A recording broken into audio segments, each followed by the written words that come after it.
Hey, I'd like to welcome you to another episode of Mission Matters. My name is Adam Torres, and today I am coming to you from Brentwood, California, and I'm at Studio Place, LA, and I am excited because Peter Voss is coming to town, and we're going to have a whole lot of fun. First off, Peter, I want to say welcome. Thank you for coming into town. Yes, it's good to be here. So we've been trying to get this together, kind of working on this through Srini and some of your team for now, what, I feel like it's been a year and a half or so. Yeah, it's been a few years. Yeah, so we got a whole lot to talk about today. I want some updates on what's going on with AI. We're going to talk about, which I'm really excited about, AGI, which I know you're known for coining, which is artificial general intelligence. And we're going to talk about where you're at with that and a whole lot of other things. Plus, I mean, I've been looking at what you've been doing, and I feel like IGO, you got a big vision, a whole lot to accomplish, and I know there's going to be a lot of people involved, so we'll get into that as well. But to get us kicked off, we'll start this episode the way that we start them all, and all our audience at home knows, that's with our Mission Matters Minute. So Peter, as you're aware, at Mission Matters, our aim and our goal is to amplify stories for entrepreneurs, executives, and experts. We want to get their message out to the masses, so that's what we do. Peter, what mission matters to you? Well, that's very obvious. It's AGI, Artificial General Intelligence, and that is to bring intelligence, artificial intelligence, to the masses that will improve people's flourishing and create radical abundance. And that's really the mission that I'm on and have been for some time. That's exciting, and we're going to get way more into this. And one of the things is we've heard about AI, we've heard all these things in the news, let's say for the last couple of years where it's mainstream. You've been working on these fields over 15 years on these types of, I'll say not problems, I'm going to say opportunities for humanity. And we'll go into this. But first, I'm just curious because I followed your career, I followed your journey since IGO's come on my radar. And I just want to know, like, when did you consider or think like that science and becoming a chief scientist or otherwise, when did you feel like that was going to be a part of your destiny? Like, how did that come up for you? I don't really know. I can't pinpoint it specifically. I think I've always been interested in scientific things. That's been balanced out by also sort of this entrepreneurial spirit that I inherently have. I don't only want to discover things, I also want to have them work in the real world. So they're really these two sides of the coin that have always fascinated me. Now I've done over 6,000 interviews. I've interviewed a lot of people, and I feel like a lot of times there's people when they're really highly educated, and I'm not putting anybody in a box, right? Nobody wants that. But sometimes when people are really highly educated, they don't have that other piece to where they want to go out and step out on a limb and take that chance of becoming an entrepreneur. Nothing against them, right? Everybody has their own path. But where did you get that piece from? Like that extra to make you want to go and see your vision a reality? Well, actually, I didn't finish high school. So I got thrown in the deep end pretty quickly in terms of having to look after myself and, find work when I was 16 years old. So it was kind of quite natural for me to figure out how to survive in the world, and that kind of just led me to figuring out how to create things, to create more things. And there's also been this curiosity to learn things, to figure things out, and to invent things.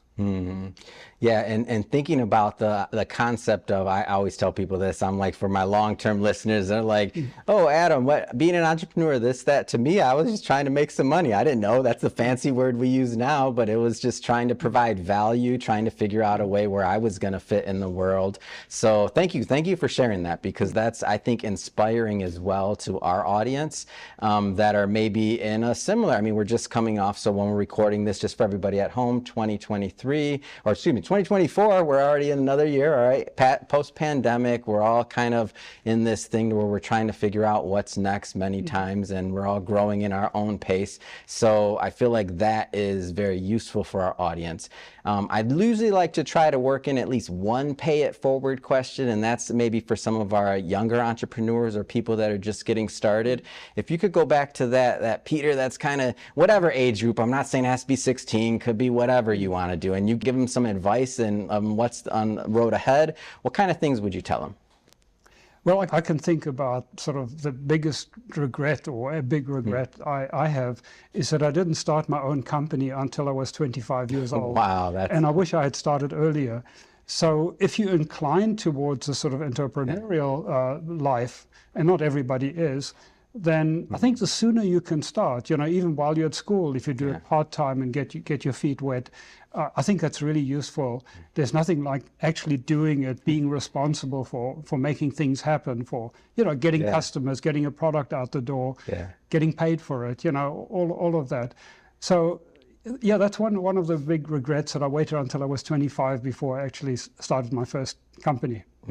Thank you for sharing that. I feel that helps me, so I'm sure it'll help our audience at home as well. So jumping around here a bit, I do want to circle back to the main event here today. So AGI, first off, for our audience that aren't chief scientists or maybe scientifically inclined, maybe talk to us a little bit about just what that concept even means. Yes, so artificial general intelligence is a term that three of us coined in 2002, and it was really to get back to the original dream of AI. The term artificial intelligence actually goes back 69 years. It was coined 69 years ago, and the original idea was to build machines that can think, learn, and reason the way humans do. And there's some very unique properties that human intelligence has. And that was the original dream. And they thought they could crack this in a year or two. Roughly 69 years ago. I was just going to say, Now, of course, it turned out to be much, much harder. Of course. So what happened in the field of AI, that over the decades, it changed into a field of narrow AI. And there's actually a subtle but very important difference. And that narrow AI, it's solving one particular problem at a time. So, for example, IBM's Deep Blue is a good example of the world chess champion in the 90s, where you're solving the problem of playing a good game of chess. But it's really the intelligence, the external intelligence of the data scientist, the programmer, how to solve the problem, how to build a machine that can solve that particular problem. So in 2001, I got together with some other people who also felt the time was ripe for us to get back to that original dream, that original mission of AI, to build general intelligence where the machine itself is intelligent enough to figure out how to play a good game of chess without somebody specifically programming it to do that. And that's what artificial general intelligence really is about. Now, at the time, we didn't know that the term would kind of take off. We just got together, we felt, let's go back to that original dream, and we wrote a book on the topic called Artificial General Intelligence. And now, of course, the term has been widely used, especially recently. Yeah. So I want to stick in those early days a little longer, because I don't always get a pioneer on the show from this field. So was it fun?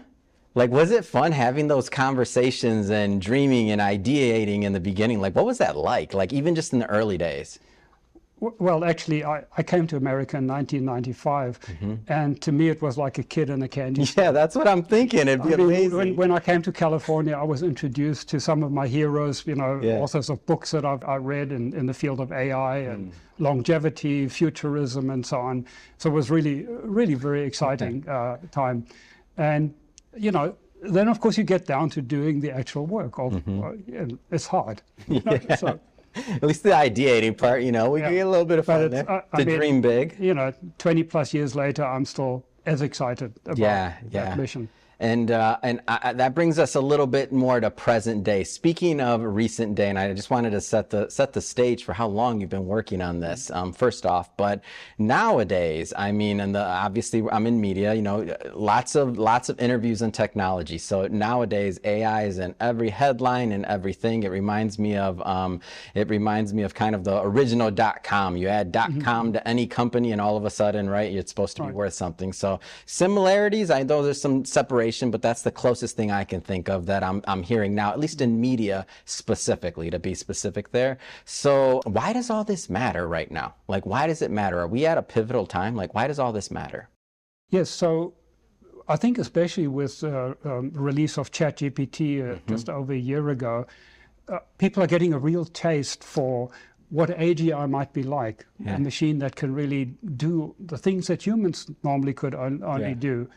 So I think it's giving us a taste of this, but at the same time, people are also realizing, people working in the field are realizing that these large language models like ChatGPT are actually not going to get us to this to this vision that we have of really truly generally intelligent machines with human-like intelligence.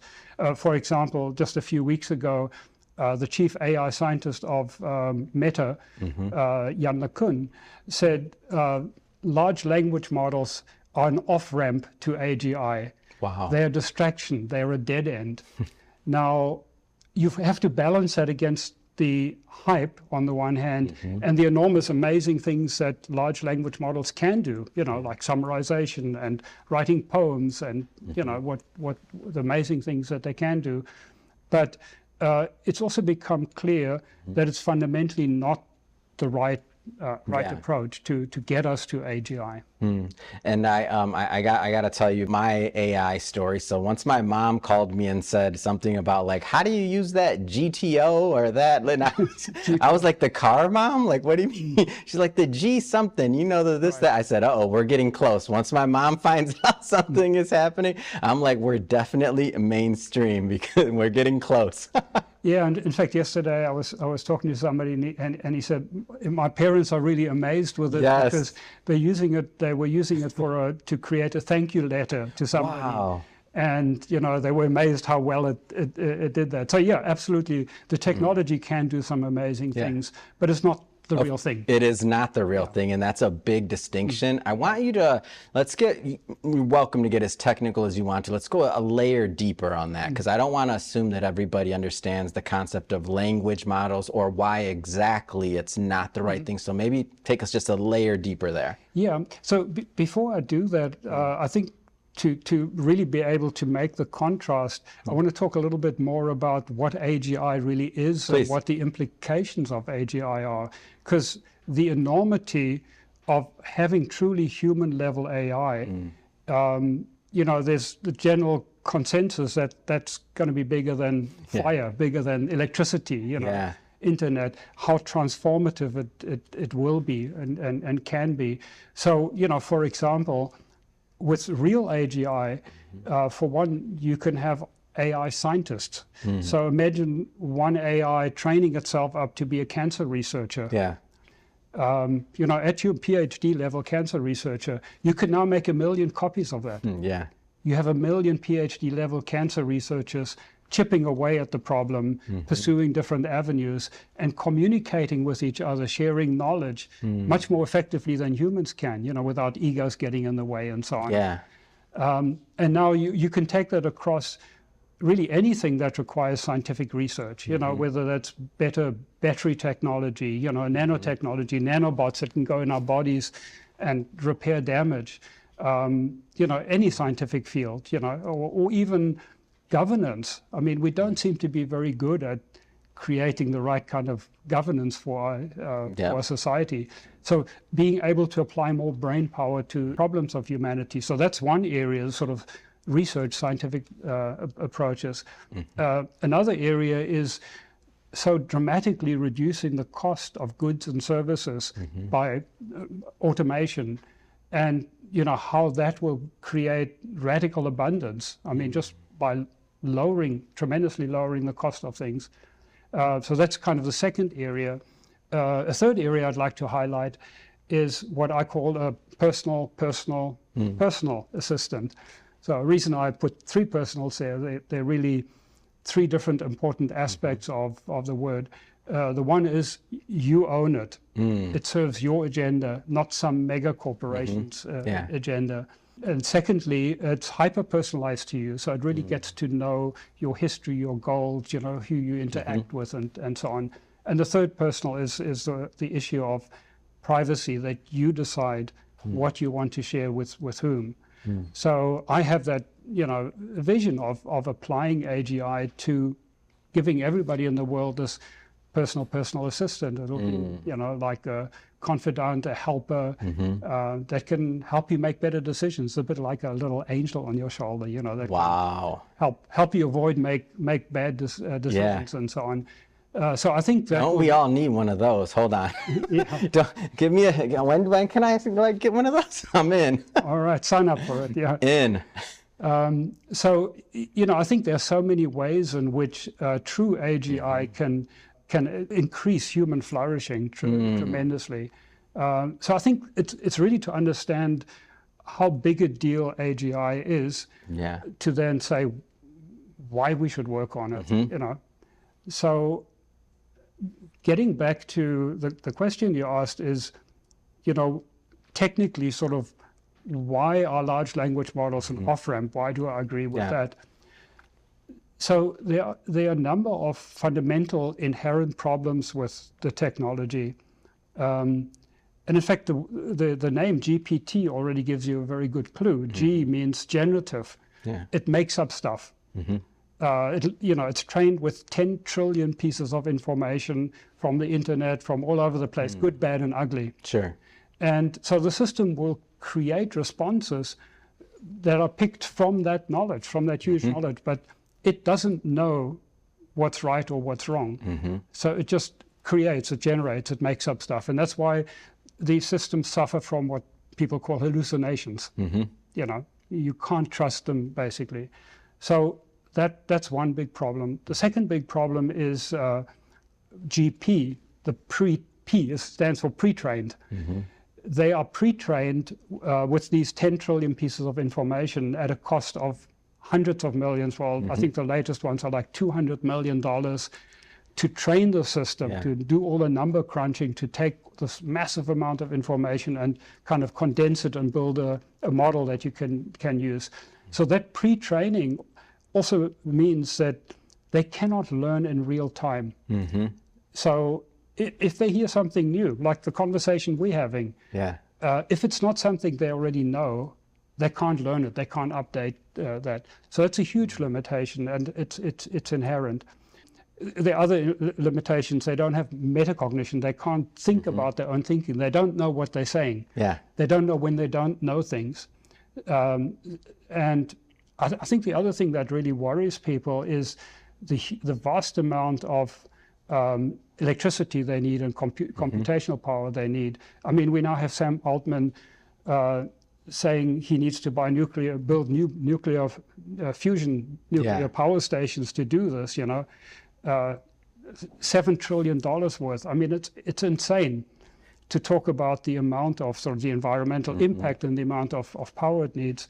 Whereas if you compare it to our brain, it's 20 watts of power, not 20 gigawatts. So, you know, large language models, that a whole approach, GP, pre-trained, and T, talks about the technology, transformer technology, which really locks in the need to pre-train and, you know, the whole cost expansion and so on. So that's why it's an off-ramp, you know, and why we need something else.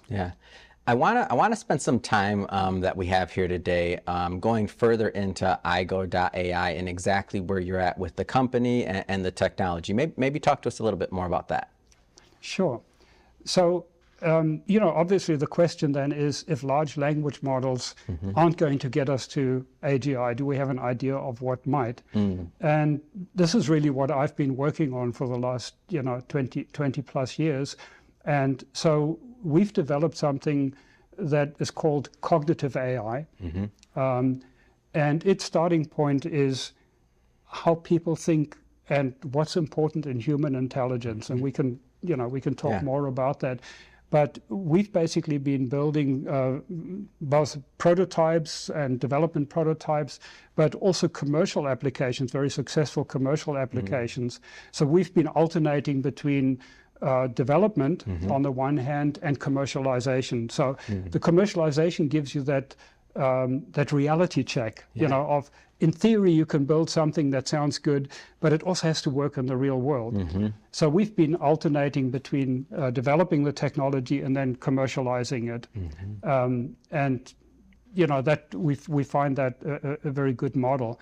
And we believe that this cognitive AI approach will actually get us to AGI. Now, are there any, and not to put you on the spot, but are there any like use cases or companies that you've worked with up to this point with where you're at? Oh yes, absolutely. I mean, we've automated hundreds of call centers over the years very successfully. The one recent example that I can give is the 1-800-Flowers group of companies, including Harry and David and Popcorn Factory and so on. It's about 12, big brands we all know and use and love. Yeah. It's about 12 different companies. So we have very successfully automated their call center operation. Wow. And so, for example, 2 months ago, just over 2 months ago, when we had Valentine's Day, we actually replaced 3,000 agents in their call center that normally they have to hire to handle this big spike because, you know, Valentine's Day, everybody a few days before, calls in. And we've been able to do that with a 90% self-service rate, you know, where people can, at any time, they can ask for a human, but our system is so good that it just does the job. There's no wait time. It has access to all of your information. So you can really feel like some of the people listening right now, they're like, with that order from 1-800-Flowers, they're like, wait a minute, what was going on last year? It's amazing. Continue, please. So, you know, we very much on the commercial side, but you know, there's still a lot of integration, and you know, we're not at human level intelligence there yet with the current commercial technology. And that's why we're so keen to really focus on moving that technology forward and taking it all the way to human level. Yeah. Now, what you're describing is amazing, and I just have to think about like we're a small media company. I like to think we punch above our weight, right? But we're not trying to like change to this point. So when I think about the amount of money or people or resources or collaborations that's needed to make this vision a reality, like what does that look like? I just can't even fathom, like what does that type of thing look like? Yeah, so the amazing thing is with cognitive AI as opposed to generative AI, cognitive AI doesn't need 10 trillion pieces of information to get trained. It's, you know, maybe a few million pieces of information, so like 1 million times less, which means it also doesn't cost 100 million or 200 million to train the model. So we're talking about a much, much lower cost to produce it and not have the environmental impact and all the negatives that go with it. So it's a viable alternative. Well, yes, the alternative isn't viable. Yeah, exactly. That's what I mean. Isn't viable. So it's a viable alternative, absolutely. And so, you know, we currently on the development side, we have a very small team. There are only 10 people on the development team right now. So we are obviously wanting to increase it, but we're not talking about hundreds of millions of dollars. You know, we're talking about tens of millions of dollars, not hundreds, to actually get the technology expanded, improved, you know, from where we are to get to human level. What's a good type of, and you don't have to say any names, but what type of partner or like in this venture would you be looking for? Like, what do you think would be a good fit? Do they have to have like a previous experience in that part of field, whether it's investor or otherwise? Like, what do you feel like would be a great partner? That's a very good question. Now, with AGI being such a powerful technology, we are really looking for partners, for financial partners who share our philosophy in terms of helping human flourishing. Because you can use it, you can focus your development and your company development on how can we make the most money the quickest. That I'm not interested in. This is a multi-trillion-dollar opportunity. So the money is not even a question, but what is important is to develop the technology and to deploy it in a way that's really going to be beneficial to humans. You know, for example, that personal assistant, when I say the first personal, you own it, it serves your agenda, is very different from what all the big players are doing. When they try to give you a so-called personal assistant, they control it, it serves their agenda, you know, and like, you know, Alexa and Siri and, you know. So it's having the right kind of partner who really wants to make AGI happen That's kind of really important for us. And I like that you bring this up, and you didn't use this word, but it's one that is often linked with around that conversation, and it's AI and ethics and ethical AI, and I've heard a lot of different terms. For humanity, right? Like what's going to happen next. Interested in hearing a little bit more about just your concept of what you feel like AI ethics, like, you know, for the other leaders out there that may watch this even in the future, like, and they're developing technologies or other things, like their responsibility. Like, any thoughts on that? Yes, absolutely. In fact, before I started working on AI, I actually took off 5 years to study philosophy, wow, psychology, and AI to really understand so many different aspects about thinking and living and values and so on. So in philosophy, I studied, for example, epistemology, theory of knowledge. How do we know anything? What is reality? What's our relationship between our knowledge and reality? But I also looked into how do we know right from wrong? Ethics. So I was fascinated with that. I actually spent 6 months trying to really understand free will and what free will is and isn't, because that's kind of key to ethics. You know, if we don't have control over ourselves, or to what degree do we have control over ourselves? To what degree can we be responsible for our actions? And then how do we know good from bad? So I studied these various fields, and of course also in the field of AI and cognitive psychology. How do children learn? How does our intelligence differ from animal intelligence? What do IQ tests measure? You know, so really to get a deep understanding of intelligence, and you know, to get back to your question is, it's unfortunate that in Hollywood, you only seem to be able to make money if AI is the bad guy and destroys everything. You know, currently, so we have that kind of preconception of, whoa, AI is going to kill us all. But really, when you analyze how we actually build AI, not some theoretical model that you can build for yourself that can scare you to death, but if you actually look at how we build AI, we build AI to really help us, to serve us. That's actually how it's built. And the rationality of AI actually helps us make better decisions and helps us avoid things that we would consider bad or even immoral. Because rationality tells you in a way that, you know, for example, that a zero-sum game doesn't make sense. You really want to engage in interactions where both parties benefit. And so those are the kind of ethics that come out of a rational approach. I've actually written on sort of a rational approach to ethics and how, you know, how that, so that informed me as well in terms of how I see the future of AI and how AI can help us be more rational and be more moral. Amazing. And to take those 5 years and to do what you did, I mean, you're a man of many surprises. I'm enjoying getting to know you better and getting to know more about like the heart behind the company and the vision. So thank you. Peter, last question here. If we could allow ourselves to dream, you're an entrepreneur, I'm an entrepreneur, many entrepreneurs at home that are watching this as well. Your vision, like the dream, the what's next, like of it for you, like dream for a moment, like what's next? Yeah, well, I think that's very clear. I want AGI to happen as soon as possible. And I'm looking for people who share that vision to actually make it happen, and so that we can all benefit from AI to have this radical abundance and increase human flourishing.